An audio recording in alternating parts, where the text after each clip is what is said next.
شروع اللہ کے نام سے جو بڑا مہربان نہایت رحم والا ہے۔ اے محمد صلی اللہ علیہ وآلہ وسلم، جب منافق لوگ تمہارے پاس آتے ہیں تو ازراہ نفاق کہتے ہیں کہ ہم اقرار کرتے ہیں کہ آپ بے شک خدا کے پیغمبر ہیں، اور خدا جانتا ہے کہ در حقیقت تم اس کے پیغمبر ہو، لیکن خدا ظاہر کیے دیتا ہے کہ منافق دل سے اعتقاد نہ رکھنے کے لحاظ سے جھوٹے ہیں۔ انہوں نے اپنی قسموں کو ڈھال بنا رکھا ہے اور ان کے ذریعے سے لوگوں کو راہ خدا سے روک رہے ہیں۔ کچھ شک نہیں کہ جو کام یہ کرتے ہیں برے ہیں۔ یہ اس لیے کہ یہ پہلے تو ایمان لائے پھر کافر ہو گئے تو ان کے دلوں پر مہر لگا دی گئی، سو اب یہ سمجھتے ہی نہیں۔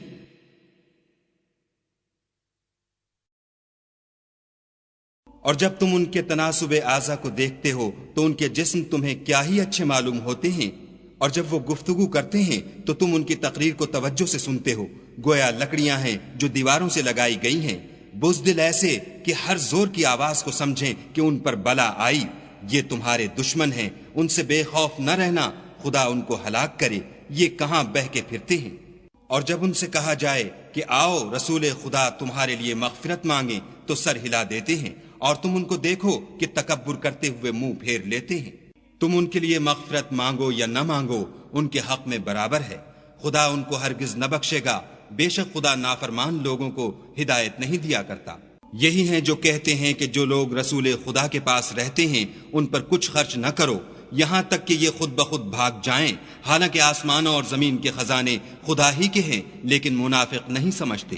کہتے ہیں کہ اگر ہم لوٹ کر مدینے پہنچے تو عزت والے ذلیل لوگوں کو وہاں سے نکال باہر کریں گے، حالانکہ عزت خدا کی ہے اور اس کے رسول کی اور مومنوں کی، لیکن منافق نہیں جانتے۔